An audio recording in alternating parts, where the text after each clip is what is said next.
You're watching K News HD.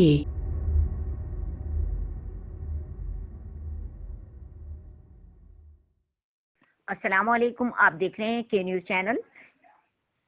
ایک افسوسناک خبر شامل کرتے ہیں۔ کراچی سے ہماری نمائندہ محمودہ بانو کی رپورٹ کے مطابق کراچی سے راولپنڈی جانے والی پاکستان ایکسپریس روڑی ریلوے اسٹیشن پر تقریباً 3 کلومیٹر پہلے ریلوے کراسنگ پر سے پنجاب جانے والی مسافر کوچ کراس کرتے ہوئے ٹرین کی زد میں آ گئی۔ مسافر کوچ کے پرخچے اڑ گئے اور اس میں سوار 20 مسافروں کی جاں بحق ہونے کی اطلاع ہے اور متعدد کے زخمی ہونے کی۔ ذرائع کے مطابق ٹرین کو روڑی ریلوے اسٹیشن میں داخل ہونے کے لیے سگنل کلیئر ملا ہوا تھا، جس کی وجہ سے اچانک مسافر کوچ سامنے آنے کے باعث ٹرین کو ایمرجنسی بریک کے ذریعے بھی روکا نہ جا سکا۔ دوسری جانب علاقے کے لوگوں نے بتایا کہ اچھیوں کبیوں کے قریب قومی شاہراہ کے ریلوے اوور ہیڈ برج طویل ٹریفک جام ہونے کی وجہ سے کراچی سے پنجاب جانے والی مسافر کوچ نے قومی شاہراہ کو چھوڑ کر متبادل راستہ اختیار کر کے ایسی جگہ سے ریلوے لائن کراس کرنے کی کوشش کی جہاں پر ریلوے کراسنگ تو موجود ہے مگر نہ ہی ریلوے کا پھاٹک ہے اور نہ ہی کوئی پھاٹک والا موجود ہوتا ہے۔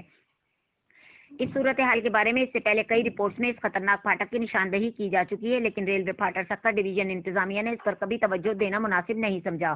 حادثے کی اطلاع ملتے ہی ریلوے کی امدادی ٹیموں کے علاوہ ایڈی ایمبولینس اور دیگر ادارے حرکت میں آ گئے اور حادثے میں جاں بحق ہونے والے مسافروں اور زخمیوں کو تحصیل ہیڈ کوارٹر روڑی اور سول اسپتال سکھر پہنچانا شروع کر دیا۔ آخری اطلاع تک جائے حادثے پر صورتحال کافی گمبھیر تھی اور اندھیرے کی وجہ سے ہلاکتوں اور زخمیوں کے بارے میں اندازہ لگانا مشکل ہو گیا۔